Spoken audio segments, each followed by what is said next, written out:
close till I get up. Time is barely on our side. Hello everybody, कैसे हैं आप। आज हमारे साथ हैं पत्रकारिता के नामचीन शख्सियत रोहिल खान जी। आप काफ़ी सादा मिजाज हंसमुख टाइप के व्यक्ति हैं। ये खबरों की गहराइयों से जांच पड़ताल करते हैं और आपके सामने खबरों की सच्चाई पेश करते हैं। आज हम इनके बारे में विस्तार से चर्चा करेंगे। रोहिल खान जी, कैसे हैं आप। अल्हम्दुलिल्लाह मैं ठीक हूँ और शुक्रिया आप पूरी टीम का जो मुझे इस काबिल समझा और मेरी इतनी तारीफ़ की। अब यह अल्लाह बेहतर जानता है कि इन तारीफ़ों में क्या सच्चाई है क्या नहीं। शुक्रिया आप पूरी टीम। रोहिल खान जी, आपको जर्नलिज्म से जुड़े हुए कितना समय हो चुका है और आपको ये शौक़ कैसे लगा। मुझको पत्रकारिता से जुड़े हुए कम से कम, मैं पूरा बता देता हूँ, 2012 में मैं रजिस्टर्ड यानी किसी अखबार से जुड़ा था लिखित में, यानी मैं खुद खबरें भेज सकता था, मेरा नाम आ जाता था। तो उससे पहले मैं खबरें भेजता था मगर मैं किसी अखबार से जुड़ा, एक से जुड़ा हुआ नहीं था। मैं 2012 से किसी अखबार से जुड़ा, फिर उसके बाद मैं कंटिन्यू चल रहा है फील्ड में। रोहिल खान जी, आपको जर्नलिज्म के मतलब गुरु कौन है, मतलब किससे सीखा आपने और आपके गुरु कौन है। माशाल्लाह, ये सवाल बहुत अच्छा किया। और क्योंकि मुझसे बड़े बड़े पत्रकार हैं मेरे साथी, उनका हक ज़्यादा बनता है इस पत्रकारिता फील्ड में और मैं उनसे ही सीखा हूँ। मैं उनसे ही सीखा हूँ। मेरे जूनियर साथी भी बहुत थे, सीनियर साथी भी बहुत है, जिन्होंने मुझे कदम कदम पर मेरी कमियाँ बताई, तारीफ़ की, अच्छाई बताई, बुराई बताई और मैंने उसको सुधार करने की कोशिश की। और रही बात मेरे गुरु की, तो गुरु मेरे जूनियर साथी भी है, मेरे सीनियर साथी भी है, मगर मैं इसका श्रेय थोड़ा सा नहीं पूरा देना चाहूँगा। दिलशाद अली भी हमारे पत्रकार साथी है जो वरिष्ठ है और उनकी ड्राफ्टिंग का मैं कायल हूँ और मैं उनसे ड्राफ्टिंग सीखा। उन्होंने मुझे ड्राफ्टिंग बताई, शब्दों का चयन कहाँ से कहाँ करना है, क्योंकि शब्दों का ही इसमें खेल होता है जी, कि कोई शब्द कहाँ इस्तेमाल करना है, कैसे करना है। तो अल्हम्दुलिल्लाह मुझे दिलशाद भाई ने पूरा सहयोग दिया और इससे मुझे जूनियर साथियों ने भी बहुत सहयोग दिया जो मेरे बाद आए या मुझसे पहले थे। तो वक्त वक्त पर सब मेरे गुरु हैं, कोई एक नहीं कह सकता।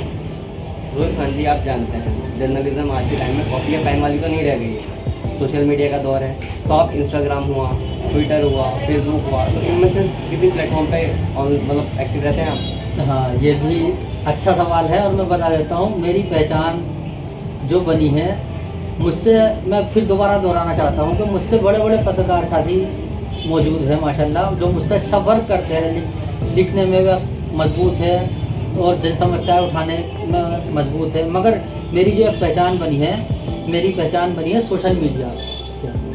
सोशल मीडिया से कैसे, मैं पत्रकारिता करता रहा, अखबार में मेरी खबरें आती थी, मगर मैं उसके साथ साथ सोशल मीडिया को इस्तेमाल करता रहा। सोशल मीडिया आने वाले टाइम में बढ़ती रहेगी, मेरे जहन में ये था। और मैं फेसबुक पेज मैंने बनाया रोहिल खान के नाम से अपना, और एक ग्रुप बनाया था। तो ग्रुप में मैंने किरतपुर के लड़के, किरतपुर के जो फेसबुक इस्तेमाल करते थे, जो देश विदेश में मौजूद हैं, उन सबको मैंने ऐड करना शुरू किया। फिर मैं उसमें ख़बरें अपने इलाके की डालने लगा, तो वो ग्रुप मेरा माशाल्लाह चलता रहा। तो वो इसलिए मैं कामयाब हुआ, अल्हम्दुलिल्लाह पहचान मेरी बन गई जन जन के, क्योंकि सऊदी अरब है हुआ, कनाडा हुआ, अमेरिका हुआ, बांग्लादेश हुआ, जहाँ पर कुवैत हुआ, जहाँ पर हमारे किरतपुर के लड़के थे, वहाँ पर अखबार तो जाता नहीं जी। तो सोशल मीडिया एक माध्यम था। सोशल मीडिया के माध्यम से वो खबरें उनके पास तुरंत पहुँचने लगी और मैं उन तक फेमस होता चला गया। हाँ, ये कह सकते हैं कि किरतपुर मतलब अपने एरिए में मैं पहला बंदा हूँ जिन्होंने न्यूज़ को माध्यम बनाया, सोशल मीडिया का सही इस्तेमाल किया कि न्यूज़ के माध्यम से। परफेक्टली। सोशल मीडिया का सही इस्तेमाल तो बहुत लोग कर रहे जी। हैं, मगर न्यूज़ के माध्यम से जो इस्तेमाल किया वो मैंने लोगों को खबरें पहुंचाने के द्वारा किया। रोहिल खान जी, आज के टाइम में आपका सोशल मीडिया प्लेटफॉर्म कितने लोग आपको फॉलो करते हैं। सोशल मीडिया प्लेटफॉर्म पर फॉलो करने की बात तो ऐसी है, क्या आप मुझको फॉलो कर रहे हैं, आपने मेरी कोई चीज़ लाइक की तो आपके 10,000-500-200 बंदों ने भी देख लिया तो वे भी समझोगे उनको देख रहे हैं। मगर फॉलो करने का मतलब तो ये कह सकते हैं कि पसंद कौन कौन कर रहा है। तो मेरे पेज के फॉलोवर्स बहुत हैं, ग्रुप के फॉलोवर्स हैं, प्रोफाइल के बहुत है, मगर इसमें मैं अपनी ये तारीफ तो नहीं कर सकता कि भाई मेरा फॉलोवर ज़्यादा है। हाँ, पसंद की जाती है मेरी पोस्ट, मेरे से ज़्यादा पब्लिक के फॉलोवर्स है बहुत ज़्यादा, जो कुछ भी उठा के डाल देते हैं या वो करते हैं। मगर हाँ, मुझसे लोगों को उम्मीद होती है कि रोहिल भाई ने जो पोस्ट डाली है उसमें सच्चाई है। कोई सी भी खबर हो वो इंतज़ार करते हैं। ये मेरे पास जब फ़ोन आते हैं उन लोगों के, यार तुमने खबर डाली वो अच्छी थी, समझ में आया, तो उनको यकीन रहता है कि हाँ भाई रोहिल साहब ने यानी मैंने खबर डाल दी, तो वो उस पर यकीन मान लेते हैं। ये उनकी मोहब्बत समझ लो या मेरी पुष्टि करके खबरें डालने की टेक्निक, क्योंकि मैं बिना पुष्टि करके कोई खबर नहीं डालता और ये कंटिन्यू चलता है, दस्तूर जारी है ये 10 साल से लगभग। तो मैं कोई सी भी खबर डालता हूँ, अल्हम्दुलिल्लाह आज तक मैं हज़ारों खबरें मैंने पोस्ट कर दी, डाल दी न्यूज़ पर पोस्ट के ज़रिए से। अखबार में खबरें अलग जाती है और पोस्ट के माध्यम से अलग जाती है। तो मैं नहीं समझता कि मैंने कोई ऐसी पोस्ट जिससे किसी का दिल दुखा हो या तकलीफ़ हुई हो। मेरे ग्रुप में हिंदू मुस्लिम सब जुड़े हुए हैं, अल्हम्दुलिल्लाह हंसी मजाक खूब चलती है। मज़ाहिया अंदाज में मैं खबरें देता हूँ, और ख़बरें जल्दी हो जाती है सबके पास। तो इसलिए मेरा फ़ैन फॉलोइंग ज़्यादा है, ये नहीं कह सकता है कितने ज़्यादा है। जी रोहिल खान जी, आप क्या मानते हैं जर्नलिज्म कैसा पेशा है? पैसे कमाने वाला, इज्जत कमाने वाला, ये दोनों चीज़ें कमाई जा सकती है इसमें? ये आपने बहुत अच्छा सवाल किया कि कैसा पेशा है। पेशा के बारे में तो मैं इसलिए नहीं बता सकता हूँ, कुछ मेरे साथी भी नाराज़ हो जाएंगे जो इस फील्ड से जुड़े हुए हैं। जो सब देख रहे हैं भाई, मीडिया तो सभी जगह है पूरे देश विदेश में। तो पेशा तो इसमें सबसे पहले तो ज़रूरी होता है कि आपको कोर्स करना, मास कम्युनिकेशन होना ज़रूरी होता है, मगर गांव कस्बों में इसकी कोई ज़रूरत नहीं पड़ती। वजह उसकी ये है क्योंकि गांव कस्बों के जो पत्रकार होते हैं वे समाज सेवा के लिए काम करते हैं। वजह है समाज सेवा के लिए बड़े लोग शहरों के भी करते हैं, मगर छोटे गांव कस्बों के हैं उनको कोई सैलरी वगैरह ज़्यादा नहीं मिलती, ज़्यादा क्या ना के बराबर ही मिलती है। और बहुत लोग ऐसे हैं कि जो अपनी जेब से खर्चा करते हैं। सच्चाई ये है इस फील्ड में कोई पैसे की आमदनी नहीं है। इसमें अब हम हैं, हम अपना दूसरा वर्क भी करते हैं, ये तो हमारा शौकिया है और लगभग सबका ही शौकिया रहता है। तो ये पैसा तो मैं नहीं कह सकता हूँ। हाँ, जो इसको कोई गलत तरीके से इस्तेमाल करे तो वो उसको पैसा मानते हैं। रोहिल खान जी, कहा जाता है पुराने समय में पत्रकार की इज्जत होती थी, पर लेकिन आज के समय में इस प्रोफेशन को कह सकते हैं, इस पेशे को कह सकते हैं, लोग शक की नज़र से देखते हैं। तो आप क्या मानते हैं, इसकी क्या वजह है? नहीं, ऐसा आपसे किसने कह दिया या कैसे पता चला कि आज के टाइम में पत्रकार की इज्जत नहीं है? नहीं, बहुत से लोग कहते हैं कि यार ये पत्रकार सही नहीं है, ये सही नहीं है, वो सही नहीं है। वो वही बात कहना चाह रहा, मैं आप पर ब्लेम नहीं रख रहा हूँ। ये मेरे हमें भी सुनने में आता है, हम भी सब समझते हैं। पुराने पत्रकार जो रहते थे, वरिष्ठ पत्रकार अभी भी है अल्हम्दुलिल्लाह, और अभी भी नए युवा पत्रकार भी बहुत अच्छा वर्क करते हैं। पुरानी जो पत्रकारिता होती थी वो जिम्मेदारी भरी होती थी। हाँ, उसमें पूरा जो लिख दिया कि हाँ भाई ठीक है, अधिकारी भी बहुत रिस्पेक्ट देते थे और पत्रकार नहीं अभी भी है, पत्रकार साथी भी बहुत इज्जत देते थे अधिकारियों को भी अपने अपने हिसाब से। और अधिकारियों का यानी पुलिस और उसका पत्रकार का एक कहावत सुनी थी, मैं बचपन में सुनता था कि पुलिस का और पत्रकार का जो रोल होता है सांप और नेवले वाला रहता है, मतलब इनकी बनती नहीं है। मगर आज के टाइम में कहीं ना कहीं ऐसा महसूस होता है कि भाई हालात ऐसे हो गए हैं तो अधिकारी की कोई ज़्यादा वो नहीं करता, क्योंकि दोस्ती भी हो जाती है, ताल्लुकात भी बन जाते हैं, मगर समस्या बताई जाती है।